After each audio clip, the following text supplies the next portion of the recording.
आणि संस्कारांची खरी मूर्ती. दही हंडीचा नाही फक्त खेळ इथे, हाच आहे नव्या युगाचा मेळ इथे.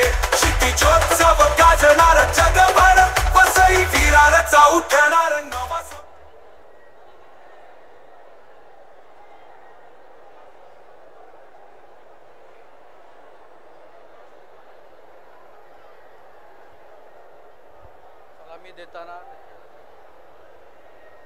बघा एक इम्पॉर्टंट अनाउन्समेंट आहे.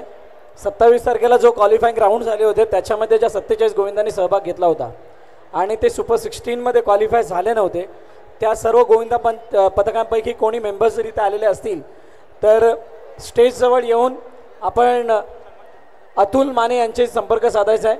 आपल्याला या क्षितिजोत्सवाचा एक स्पेशल मोमेंटो दिला जाणार आहे. जर त्या गोविंदा पथकांच्या कोणी मेंबर इथे आलेले असतील तर आपण यायचं आहे. आपला विशेष सन्मान या मंचावरती केला जाणार आहे. Preparation time start.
दोन थर तीन थर इतका स्पीड, इतकी चपळाई, आणि ही चपळाई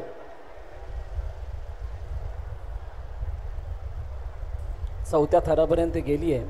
3 एक्के लावायचे आहेत आणि त्या वेळेला बेक्कीमधून 3 एक्के लावण्याचा प्रयत्न. क्या बात आहे. थोडा साहसी निर्णय आहे मनीष. तुम्ही 3 मधून ज्या वेळेला 3 एक्के लावता त्यावेळेला तुमचा वेट दोघांमध्ये ट्रान्सफर होतो. यावेळेला एकावरून जो वेट खाली येणार आहे त्या वेटला सांभाळणं किंवा बॅलन्स करणं डिफिकल्ट टास्क असते आणि तो प्रयत्न इथं केला गेला आहे. वालीव गवराई फायटर्स या संघाच्या माध्यमातून. तिसरा एक्का उभा. यस कडक. ओ आतमध्ये आतमध्ये सावकाश. एकेकाला खेचा बाहेर. मनीष आणि मी चर्चा त्याच गोष्टीची करत होतो. ज्या टेक्निक बद्दल तू आता बोलत होता नेमकं तेच कुठेतरी गणित चुकलं होतं. तुम्ही ज्या वेळेला अशा प्रकारचे प्रयत्न करतात त्यावेळेला बेक्कीतून ट्रिपल एक्का म्हणजे तो तुमचा ट्रिपल एक्का नाही होत, तो इनडायरेक्टली तुमचा 4 एक्क्यामध्ये त्याचं कन्व्हर्जन होतं. आणि त्यावेळेला तो बॅलन्स खालच्याने घेणं ती खूप मोठी टास्क असते आणि त्या टास्कला कंप्लीट करण्याचा प्रयत्न करत होते. चला सावकाश सावकाश सावकाश न्यायचं आहे जर कोणाला इजा झाली असेल.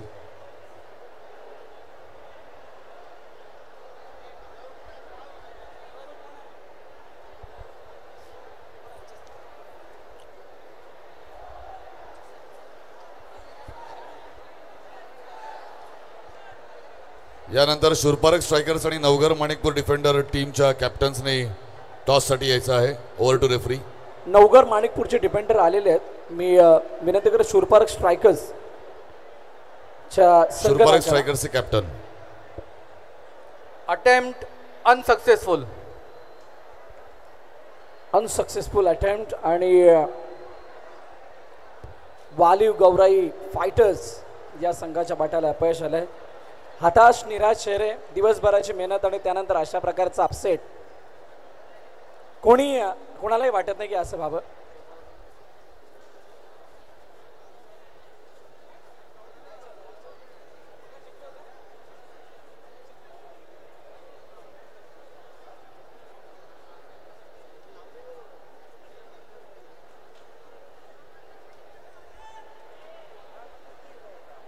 बघा एखादं कॉम्पिटिशन ज्या वेळेला येतं त्या कॉम्पिटिशनमध्ये त्या कॉम्पिटिशनचा शेवट काही असा असतो, विजेता एकच होणार असतो. त्यामुळे बहुतांश जणांच्या वाट्याला अपयश आणि ते निराश चेहरे, हातात चेहरे या सगळ्या बाबी होणारच आहेत. पण तरीसुद्धा ही सगळी गोविंदा पथकं या ठिकाणी जे सादरीकरण दाखवत आहेत हा एक वेगळा बेंचमार्क आहे. आणि या वर्षीचं हे घवघवीत यश आहे क्षितिजोत्सवाचं आणि पालघर जिल्ह्याच्या दहीहंडीचं सुद्धा, ॲज वेल एज महाराष्ट्राच्या दहीहंडीचं सुद्धा.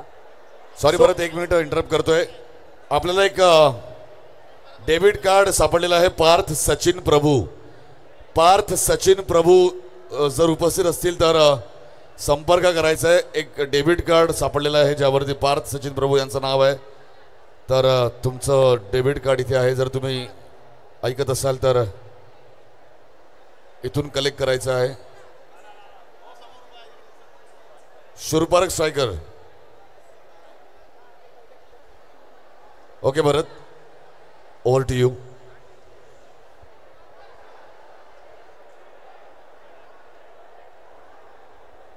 हॅलो, चला नेक्स्ट टीम तयार आहे का? टॉस खूप महत्त्वाची भूमिका बजावत आहे आणि टॉस दुसऱ्या फेरीमध्ये खूप जास्त महत्त्वाचा झाला आहे प्रत्येक संघासाठी. आणि म्हणूनच मागील 2 मॅचचा जर रिझल्ट बघाल किंवा 2 मॅचेस जर बघाल तर त्याच्यामध्ये अगदी क्लोज काउंटर बघायला मिळाले. आणि मागचीच मॅच ही थोडी सोपी झाली सेकंड अटेम्प्टमध्ये येणाऱ्या टीमसाठी, संघासाठी. आता वालिव गौराई फायटर्स या संघाच्या अनसक्सेसफुल अटेम्प्ट नंतर दुसऱ्या अटेम्प्टसाठी तयार होतीये एक अशी टीम ज्या टीमच्या नावामध्ये आहे 8-8-8. आणि त्याने मगाशी हळूच सांगितलं आम्ही लावणार आहोत वाट, मग ते कोणी समोर असो असे त्यांनी सांगितलं होतं. सो जोरदार टाळ्यांच्या गजरामध्ये स्वागत करूयात या पुढील टीमला. चालू असलेल्या मॅचची next team and the team name is Narangi falcon 8-8-8.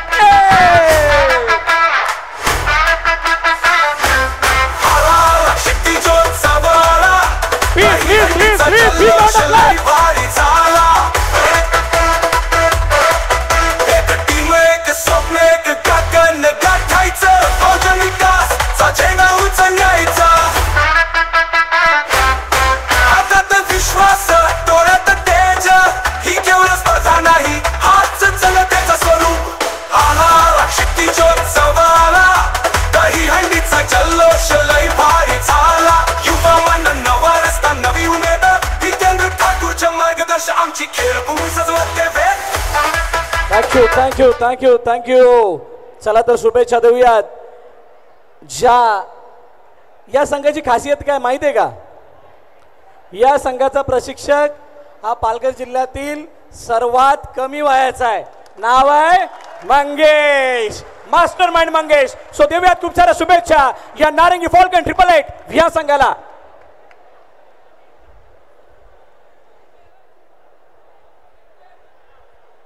Captain आणि कोच.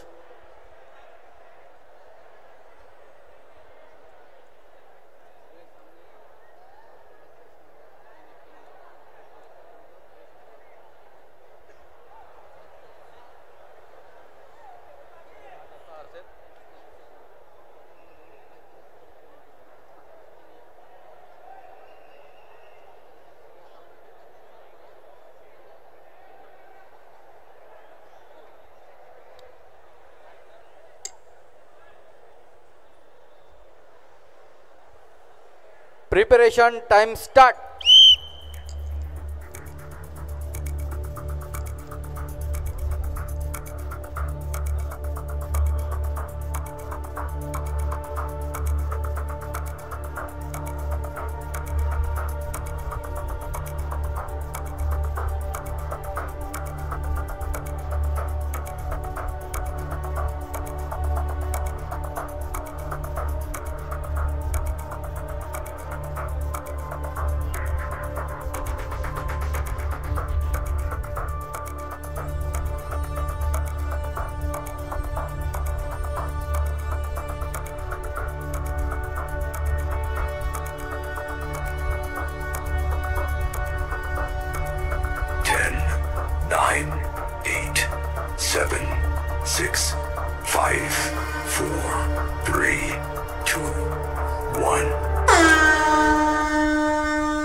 थर लावण्यास सुरुवात झाली आहे. एकावरती एक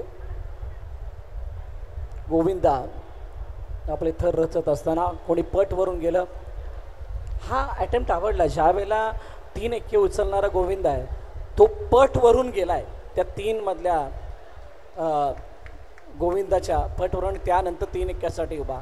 अगदी प्रॉपर स्क्वॉड, व्यवस्थित नियोजन आणि त्या नियोजनानुसार हे एक्झिक्युशन प्रॉपर. क्या बात आहे. सावकाश उतरायचं आहे बघा मनीष, प्रोसेस खूप खूप मॅटर करते. तुम्ही ज्या वेळेला एखादे थर रचायला जाता किंवा एखादं यश संपादन करायला जाता त्यावेळेला त्यातला पहिला भाग डिसिप्लिनचा, दुसरा प्रोसेसचा, या 2 गोष्टी तुमच्याकडे जर का प्रॉपर असतील तुमचं एज्युकेशन कधीच चुकत नाही, क्वचितच चुकतं निश्चितच. आणि त्याचं हे जिवंत प्रात्यक्षिकरण. आणि या सगळ्यामध्ये टॉस खरंच महत्वाची भूमिका बजावतोय, कारण नारंगी फॉल्कन्स ट्रिपल ने टॉस जिंकला होता आणि निर्णय घेतला होता सेकंड अटेम्प्ट करण्याचा. तोच कुठेतरी त्यांना बळ देऊन गेला असं म्हणायला हरकत नाहीये, कारण एक स्थिरता होती, त्यांना घाई करायची नव्हती. त्यांनी आपल्या विरुद्ध टीमचं बघितलं होतं काय झालंय, माइंड क्लिअर होतं. म्हणजे ते टॉस भरपूर सारे पिक्चर क्लिअर करत होता, टॉस भरपूर सारे मनातले संदेह क्लिअर करत होता आणि टॉसने या सामन्याला खूप सोपं केलंय. मागील सामन्यासारखी या सामन्याची स्थिती आणि सुखरूपरीतीने आपले थर खाली उतरवलेले आहेत. नारंगी फॉल्कन्स 888 चा हा परफॉर्मन्स जोरदार टाळा, क्या बात आहे.